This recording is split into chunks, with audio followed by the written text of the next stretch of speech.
Hello, everyone. Welcome to the Newsbrowse News broadcast. Al Jazeera reports that UK Prime Minister Keir Starmer recently visited Doha, Qatar, as part of a broader diplomatic tour of Gulf nations, including Saudi Arabia, the UAE, and Bahrain. During his visit, Starmer engaged in discussions focused on bolstering the reportedly fragile ceasefire between the United States and Iran. A key objective of these talks was to facilitate the reopening of the Strait of Hormuz, a critical waterway for global energy shipments. Starmer underscored the ongoing need for more work to do, stressing the vital role of regional partners in re-establishing stable global energy flows. According to GG Press, Chinese Communist Party General Secretary and President Xi Jinping held talks with Zhang Liwen, chairperson of Taiwan's largest opposition party, the Kuomintang, in Beijing on April 10.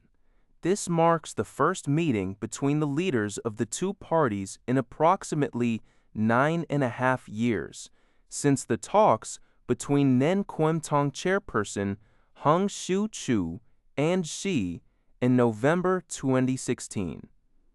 During the meeting, President Xi emphasized that the homeland cannot be divided and the territory cannot be reduced, as reported by China's official Xinhua news agency.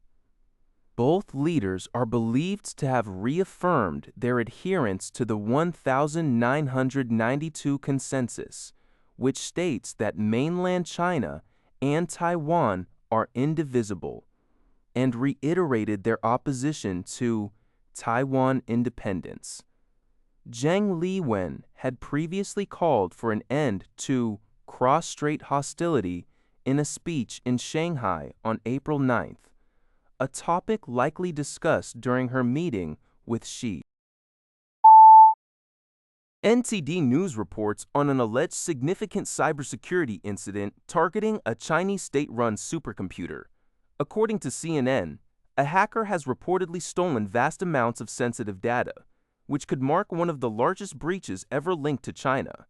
Cybersecurity experts involved in the assessment suggest that the hack likely originated from a major computing center within China. Samples of the purportedly stolen data shared online reportedly include valuable military and scientific research information. This incident raises considerable concerns regarding China's cybersecurity infrastructure and the protection of its strategic data assets.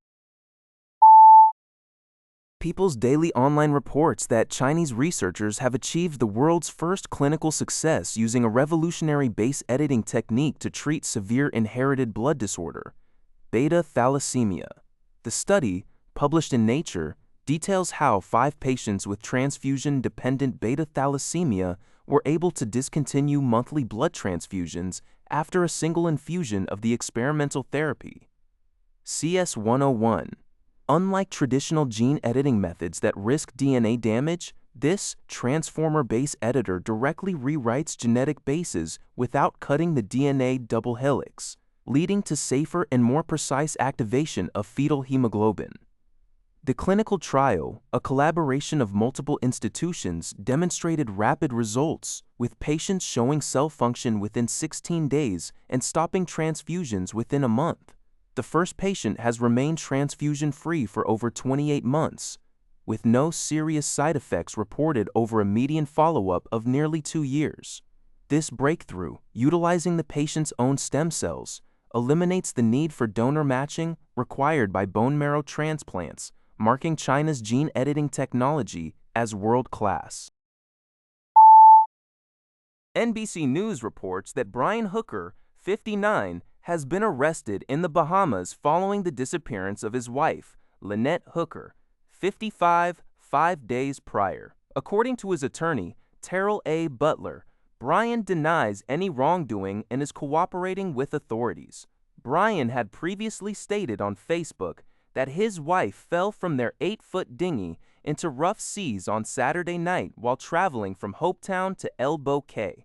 He claimed Lynette had the boat keys, causing the engine to shut off, and he then paddled for hours to Marsh Harbor boatyard to alert authorities. However, Lynette's daughter, Carly Aylesworth, expressed skepticism, finding it unlikely her mother, an experienced sailor, would just fall overboard. Both the Royal Bahamas Police Force and the U.S. Coast Guard have launched criminal investigations, with local authorities now treating the search as a recovery operation. That's all for this video. Thank you for watching. See you in the next video.